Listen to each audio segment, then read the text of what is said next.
জানি না মায়ের ঘরটা আশীর্বাদ না অভিশাপ। কেন আমার সঙ্গে আজকে এরকম ঘটনা ঘটলো?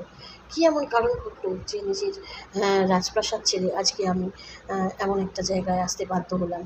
৩২,৫০০ টাকা আজ পর্যন্ত এখন পর্যন্ত আমি ডাউন করলাম। তো কেন? কী কারণ? হ্যাঁ, আশীর্বাদ তো হওয়ার কথা ছিল, অভিশাপ তো হওয়ার কথা ছিল না। কিন্তু অভিশাপ তো হলো। ভাগ্য যেখানে সাথ না দেয় সেখানে আর কী বলবো বন্ধুরা? তো চলো সব নিয়েই আসছি। আশা করি তোমরা ভিডিওটা দেখবে পুরোটা। আর যদি ভালো লাগে একটু লাইক কমেন্ট করে দিচ্ছি। গুড মর্নিং বন্ধুরা। এখন গুড মর্নিং নয়, আমি যখন ভিডিওটা পোস্ট করব তখন গুড আফটারনুন হয়ে যাবে, কারণ এডিট করা করা তো আজকে খুবই ব্যস্ত রয়েছি।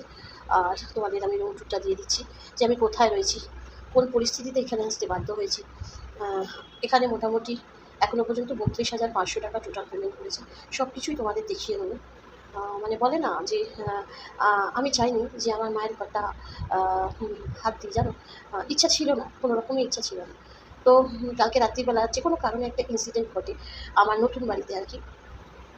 অবশ্যই সেটা ইলেকট্রিসিটির জন্য। তো ওখান থেকে ওরা এসে ঘরটা একটু টেক ডাউন করে। তো যার জন্য বাধ্য হয়ে আমাকে এখানে আশ্রয় নিতে হয়, আশ্রয় না মানে আসতে হয় আর কি। কারণ রকিটা যেহেতু আছে সেহেতু আমাকে ডিসিশনটা একটু চেঞ্জ করতে হবে। তো যাই হোক, টাকা দেখলে তো হবে না, আগে জীবন, তাই না? আগে জীবন। তো ওখানে তো জানোই তোমরা যে মানে পেরে মারতে গিয়ে মানে ছিলতে গিয়ে আর কি, যেটা সেটাতে ঘষা খেয়ে আমাদের যে চশমার দোকান বলো, সেই চশমার দোকানে একটা আঘাত আসে। সেখান থেকে একটা ফাটল দেখা দেয়। সেই ফাটলটা দেখা দিতে ওরা সাথে সাথে আমাদের নামে একটা কমপ্লেন করে যে এরকম হয়েছে। তো সত্যি আছে বন্ধুরা। তো কমপ্লেন করে যে নয় টাকা দিতে হবে আর নয় ভর্তুকি। তো ওরা যা টাকা মানে আমাদের থেকে চেয়েছে সেটা আমাদের কাছে এই মুহূর্তে নেই অত টাকা। তো সেই জন্য আমরা ঠিক করেছি যে আমরা আমাদের মানে ঘরটাকে মানে ঠিকঠাক করে দেবো। যেখানে ফাটল হয়েছে সেই জায়গাগুলোকে মানে ঠিকঠাকভাবে সারিয়ে দেবো আমরা। তো ১ নম্বর পয়েন্ট গেল এটা। এখানে একটা বিরাট অঙ্কের আমাদের একটা ধাক্কা খেতে হচ্ছে। দ্বিতীয়ত ওখানে একটা জানি না ইলেকট্রিক মানে থেকে কত টাকা আমাদের এখন ভর্তুকি দিতে হবে সেটা আমি জানি না। তো সেখানে একটা গেল। প্লাস আমাকে এখন আপাতত ১৫ দিনের জন্য ৩২,৫০০ টাকা এখানে পেমেন্ট করতে হচ্ছে। সব কিছুই সামনে আসবে বন্ধুরা, আস্তে আস্তে আমি সব কিছুই দেখাবো। তো নানা করে আমার ১,০০,০০০ টাকার মতন এদিকে আমার বেরিয়েই গেল। মানে মায়ের ঘরটা আশীর্বাদ না অভিশাপ আমি জানি না। মায়ের ঘরটা আমি ভাঙতে চাইনি, হয়তো মাই চায়নি যে তার ঘর নতুন করে হোক।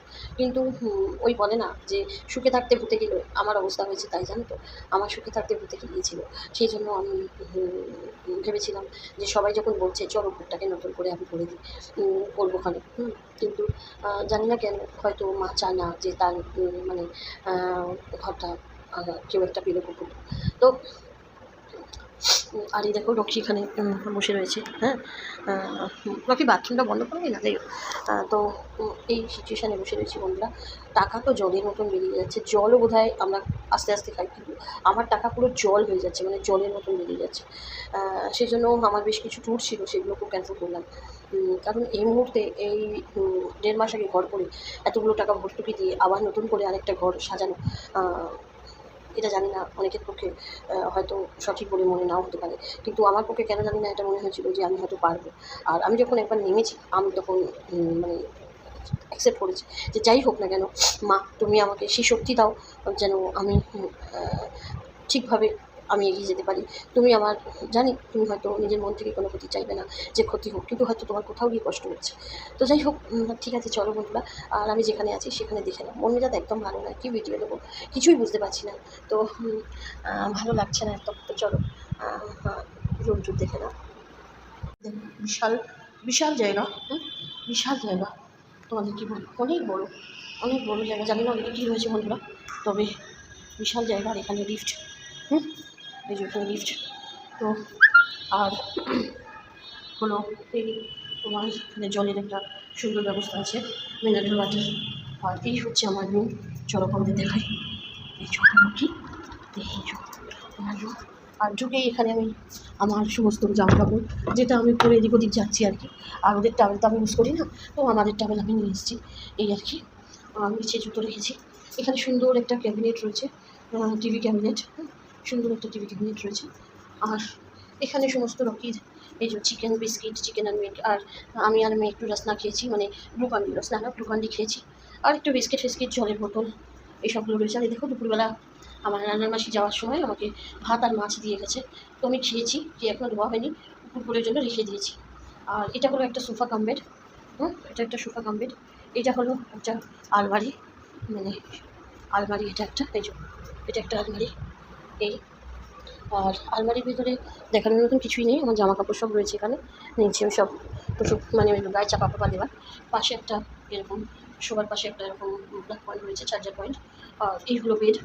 আর পেছনে হলো জানলা, এখনো খুলিনি, প্রচণ্ড রোদ্দুর বলে বন্ধুরা। আর এসিটা চলছে, 18 চলছে, 18 চলছে। আর এই হলো একটা ছোট্ট টি টেবিল, জলের বোতল, ইন্টারকাম, এগুলো সব রয়েছে। এসি ফেসি, আর রকি দেখো সমানে পেছনে পেছনে ঘুরে যাচ্ছে। আর এটা হলো ওয়াশরুম, এই হলো ওয়াশরুম, বিশাল বড় একটা ওয়াশরুম দেখো, খুব বড়।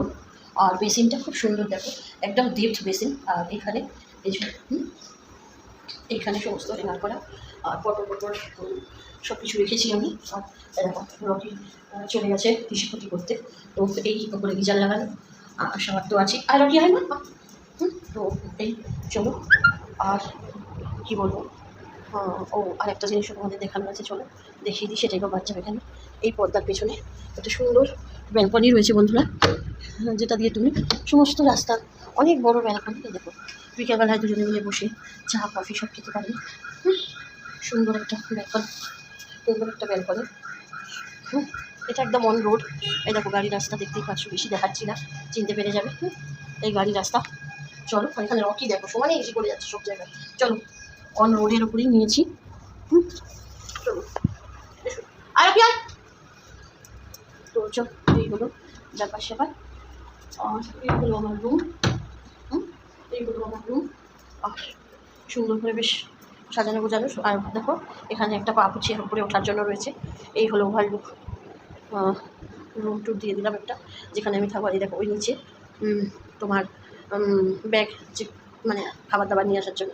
আর এখানে রকির আছে চিকেন, জল আর দুধ সেরেলাক, ঠিক আছে। এই যে দুধ সেরেলাক এনেছিলাম বোতলে করে, মাসি দিয়ে গেছে, রান্নার মাসি। এই ওভারলুক হলো এই। তো চলো